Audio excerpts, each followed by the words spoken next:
The storm came without mercy. It rolled across the plains like something alive, howling, clawing, swallowing the land whole beneath sheets of white. The kind of storm that erased trails, buried fences, and turned even the strongest men back toward whatever shelter they could find. But Caleb had nowhere left to turn.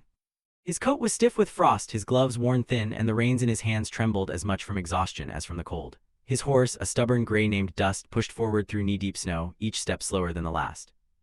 The ranch lay miles behind him, half-dead cattle, a collapsing barn, and a house that felt emptier with every passing winter. He had gone out that morning chasing a rumor of a stray steer. Now he was just trying to make it back alive. The wind roared louder, drowning thought itself. Caleb lowered his head, urging Dust forward. Then, something cut through the storm. Sound. Faint, fragile. Gone as quickly as it came. Caleb pulled the reins, frowning. Just the wind, he muttered under his breath. Storms played tricks like that, twisting sound, bending reality. He nudged the horse forward again. Then it came again. A cry. Not the wind. Not an animal. Human voice. Weak strain breaking.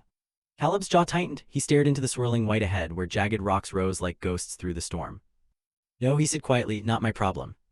Out here, a man survived by knowing when to keep moving. Turning aside in a storm like this could mean death, not just for whoever made that sound, but for him too. The cry came again. Longer this time. Desperate. Caleb closed his eyes for a brief moment, the wind biting into his face like knives. He thought of his empty house, of the silence waiting for him there. Then he cursed under his breath and pulled the reins hard. Damn it. Thus protested, but Caleb guided him off the trail toward the rocks. The climb was slow and treacherous. Snow slid beneath the horse's hooves, and more than once Caleb had to dismount, leading the animal by hand as the wind pushed against him like a living force. The sound guided him. Fainter now, but still there. Until finally he saw it. Dark opening in the rock face. A cave, half buried by drifting snow. Caleb tied Dust to a jagged outcrop and forced his way inside, brushing snow from his shoulders as the wind howled behind him. The cave was dim, lit only by the faint gray light spilling in from the entrance. And then he saw her. She lay curled on the cold stone, her dress soaked, her hair clinging to her face in damp strands. Her hands gripped her swollen belly as her body trembled violently. A young woman. Far too young to be out here alone. Her eyes fluttered open at the sound of his boots. For a moment she just stared at him, like she wasn't sure he was real. Then another wave of pain hit. She cried out, her body arching, fingers clawing at the ground. Caleb froze. He had seen injury, seen death, but this was different. She's in labor, he whispered, the realization hitting him like a blow. The woman gasped for breath, her voice barely more than a broken whisper. Please, she said, reaching weakly toward him, don't leave. Caleb took a step back instinctively. I ain't a doctor, he said, shaking his head. I don't know about this. Another contraction tore through her, and her scream echoed off the cave walls, raw and filled with terror. Please, she cried again, tears streaking down her face. My baby, please. Her hand fell against the ground, trembling. And something in Caleb's chest shifted. He looked at her, really looked this time. At the fear in her eyes. At the way she fought to stay conscious. At the life she was trying to bring into a world that had already abandoned her. Caleb swallowed hard. Then he moved. All right, he muttered, dropping to his knees beside her. All right, I'm here. The hours that followed blurred into chaos. The storm raged outside, shaking the cave as if trying to tear it apart. Inside, the air was thick with breath and pain and urgency. Caleb did what he could, awkward, unsure, but determined. He kept the fire alive. He spoke to her when she thought she couldn't go on. Stay with me, he said more than once, his voice rough but steady. You ain't alone now. And finally, a cry. I'm all weak. But there. The baby. Caleb let out a breath he didn't realize he'd been holding as the tiny sound filled the cave. The woman, she managed to whisper her name at some point, barely had the strength to turn her head. This is my baby, she murmured. Caleb wrapped the child in what little cloth he could find, his large hands surprisingly gentle. He's here, he said quietly. He's alive. Relief flickered across her face.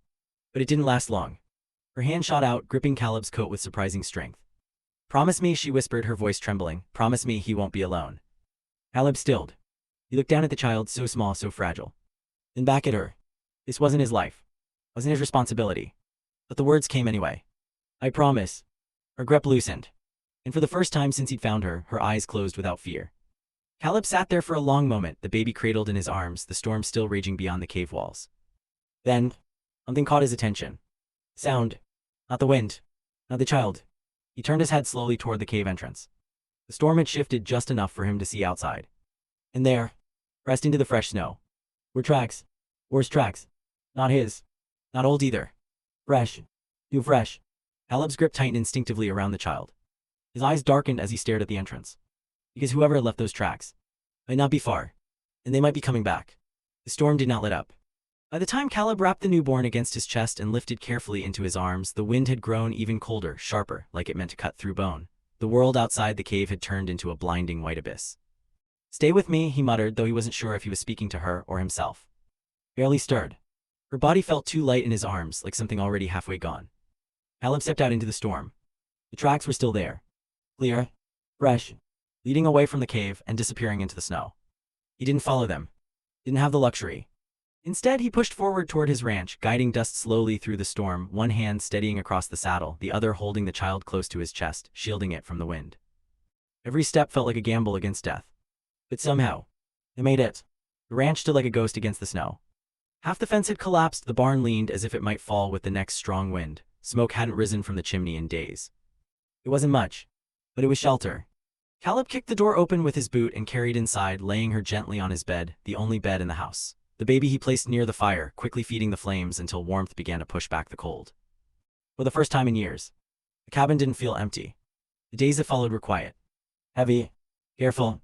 Drifted in and out of consciousness at first, her body fighting its way back from the edge. Caleb did what he could, boiling water, tearing old cloth into clean strips, keeping the fire alive even when it meant burning the last of his good wood.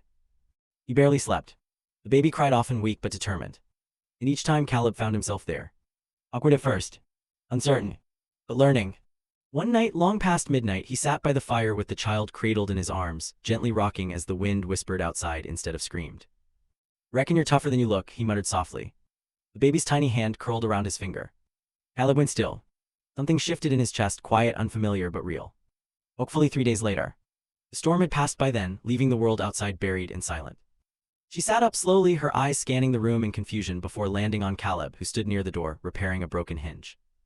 For a moment, neither spoke. Then her voice came soft, fragile. "You stayed." Caleb didn't look at her right away. "Told you I would."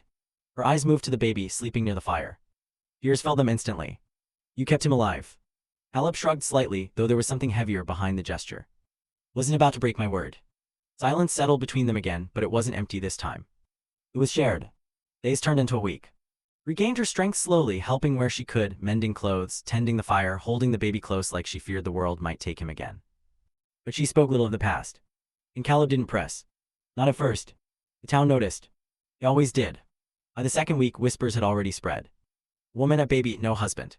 Caleb ignored it until Sheriff Wade Collier rode up one gray afternoon, his sharp eyes taking in everything without needing to ask. "You planning to explain?" the sheriff asked, stepping inside without waiting for an invitation. Caleb leaned against the wall, arms crossed. "Found her in the storm, that's all there is."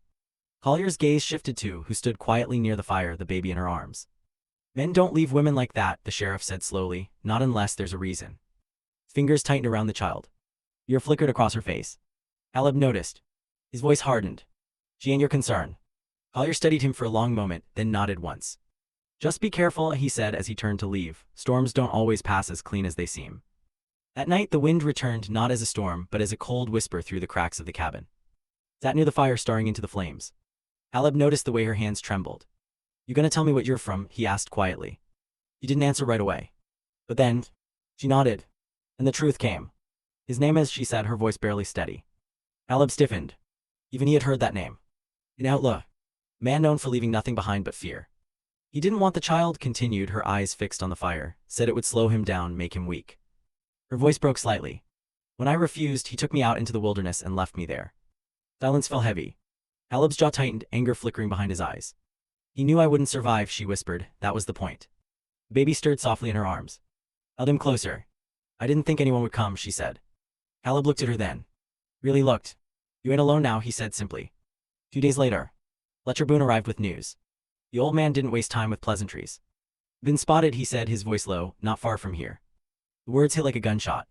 Went pale. Caleb didn't move, but something in him shifted. Something solid. That night the ranch felt different. Still. Watching. Caleb checked his revolver, then stepped outside into the cold. The snow stretched wide and silent beneath the pale moonlight. For a moment. Nothing. Then. Movement. At the far edge of the property. Shadows. 1. Then 2. Then more. Riders. Watching. Waiting. Caleb's hand tightened around the grip of his gun. Inside stood frozen near the window, the baby held close against her chest. Fear filled her eyes. Because she knew. He had found her. And this time, he hadn't come to leave her behind. Morning came slow and cold. the kind of silence that didn't feel peaceful but waiting. Caleb hadn't slept. He stood by the window watching the pale winter light crawl across the snow-covered land. Every instinct in him said the same thing. This wasn't over. Behind him, sat near the fire, the baby held close against her chest. She hadn't spoken much since the night before. Fear had settled deep in her eyes again, the kind that didn't fade with daylight. Then, move bits. Slow. Deliberate. Not hiding. Caleb's hand dropped to his revolver. He said quietly, stay inside. But she was already standing. She knew. Didn't ride like other men. He rode like the land already belonged to him. Tall, dark-coated, his presence carried something colder than the winter air. 2 men followed behind him, but they didn't matter. Everything about this moment centered on him. Caleb stepped out onto the porch as approached, boots crunching against the snow. They faced each other in silence. For a long moment, the wind was the only sound between them. Then smiled slow, humorless. Reckon you found that don't belong to you, he said. Caleb didn't respond. Didn't step back either. She ain't a stray, continued, his eyes flicking briefly toward the cabin, and neither is the child. At that, stepped out. Caleb's jaw tightened. He hadn't told her to come out. But she did anyway. Her hands trembled, but she didn't hide. Eyes locked onto her instantly. There you are, he said softly, almost amused. Thought the cold might finish the job. Flinched. But she didn't look away. You left me to die, she said, her voice shaking but holding. Shrugged slightly. You were meant to. The words landed like ice. The baby stirred in her arms, letting out a small cry that cut through the tension. Gaze dropped to the child. Something shifted in his expression, not warmth, not care. Ownership. That's mine, he said. And just like that, the air changed. Caleb stepped forward. No, he said. Eyes lifted slowly. What was that? Caleb's voice didn't rise, but it hardened. That child ain't yours anymore. Silence fell. Even the wind seemed to hold its breath. Then out a low chuckle, shaking his head. You got nerve, he said, I'll give you that. He dismounted slowly, boots hitting the snow with a dull crunch. But nerve don't change blood. He stepped closer. Closer. Until he stood just a few feet away. You don't know what you're standing in the way of, said quietly. Caleb met his gaze without flinching. I do, he replied, and I ain't. For a moment, it felt like the world might split open right there. But then smiled again. Cold. Patient. All right, he said, stepping back, we'll do this another way. He mounted his horse again, glancing once more at and the child. I'll come back tonight, he said, and when I do, I won't be. Then he turned and rode off. The sun never felt colder. The hours that followed dragged like chains. Caleb worked without speaking, boarding windows, checking his rifle, counting what little ammunition he had left. Watched him, fear and something deeper in her eyes. You can still leave, she said at last. Take the horse, go somewhere he won't find you. Caleb didn't stop what he was doing. I made a promise. Her voice broke. He'll kill you. Caleb finally looked at her. Then he'll have to try. Night fell hard. Dark and heavy. And right on time. They came. Not 2 riders this time. More. Shadows moving through the snow, circling the ranch like wolves closing in. Then, gunfire. The first shot shattered the silence, splintering wood from the cabin wall. Gasped, clutching the baby tightly as Caleb returned fire from the window. The world erupted into chaos. Shots rang out, snow kicked up, the cabin groaned under the assault. Caleb moved with sharp, controlled purpose, every shot counted, every movement precise. But they were outnumbered. And closing in. The door burst open under a heavy kick. Stepped inside. Gun raised. Smoke curling in the air between them. Caleb turned. Too late. The gun fired. Pain exploded through his side, sending him crashing to the ground. Screamed. Stepped forward calmly, lowering his weapon as he approached. Told you, he said quietly, nerve don't save a man. He grabbed Caleb by the collar, dragging him up just enough to press the gun against his head. Now watch, muttered, so you understand what happens when a man takes what's mine. He turned slightly.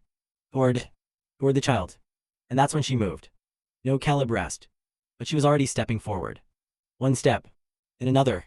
The baby held tight against her chest. Her fear was still there. But something else had taken its place. Strength. You want him, she said, her voice trembling but clear. Then you come through me. Frowned slightly. Not expecting this. Not from her. For just a second. His focus shifted. And that second was enough. Caleb moved. With everything he had left, he slammed into, knocking the gun aside as it fired wildly into the ceiling. It hit the ground hard, struggling in the dirt and blood and smoke. Swung first. Then Caleb. Again. Until finally, a single shot rang out. In silence. Snow fell gently outside. Soft. Quiet. Like nothing had happened at all.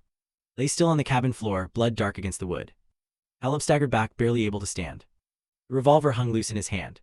Rushed forward, tears streaming down her face as she caught him before he fell. You're still here, she whispered. You're still here. Caleb looked at her. At the child. Alive. Safe. He let out a slow breath.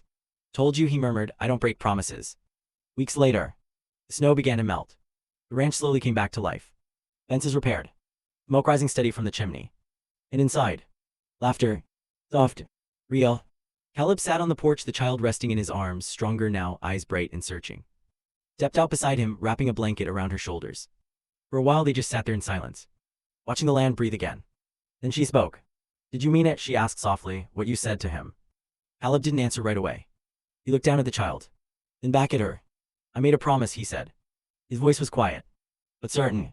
And this time, he shifted slightly closer to her. "I got a reason to keep up to it." Eyes filled, but she smiled. And for the first time since that storm, the world didn't feel cold anymore. Which city are you watching our channel from? Please leave a comment and don't forget to subscribe to our channel.